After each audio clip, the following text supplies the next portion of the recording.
په کندوز کې د دوه روغتیايي مرکزونو ګټې اخیستنې ته سپارل. د هیواد د عامې روغتیا وزارت مسؤلین په دغه ولایت کې د دوه روغتیايي مرکزونو د پرانیستلو خبر ورکوي او وایي چې د یادو روغتیايي مرکزونو په جوړېدو سره د شمال ختیځو ناروغانو ستونزې به په بشپړ ډول هوارې شي. د مسؤلینو په خبره په دغه روغتیايي مرکزونو کې د واکسینو سړکونه او د حوزوي لابراتوار ودانۍ شامل دي چې د یونیسیف او یو ان ډي پي دفتر له لوري د نږدې 1 میلیون امریکایي ډالرو په ارزښت رغول شوي دي.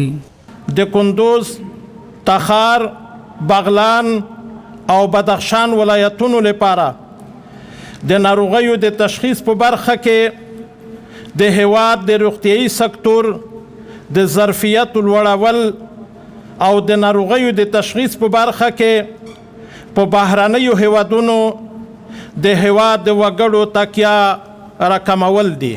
ټول معاینات که هغه مثلا پی سی آر وي، که کلچر وي او که نور روټین معاینات وي، انشاءالله د شمال شرق زون مجاهد پروره ولسونو ته به انشاءالله دا خدمات دلته وړاندې کیږي.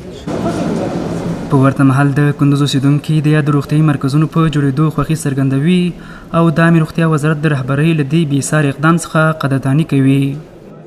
به خاطر از این است که مردم به خاطر تداوی که اینجا تداوی نمیشدن میرفتن در خارج میرفتن، در کشورهای خارج میرفتن، در پاکستان و ایران و هند و جا میرفتن.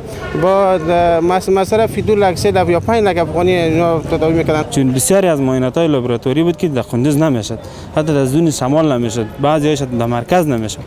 ولی خوشبختانه این یک لابراتواری مجهز فعال شده که بسیاری از معاینات‌های لابراتواری که به معیارات بین‌المللی برابر باشد، اینجا امکان پذیر شد، دیگه ضرورت نخواهد شد که مردم فقیر بیچاره که توان مالی را ندارند اونا به کابل مراجعه کنند یا به خارج از کشور مراجعه کنند.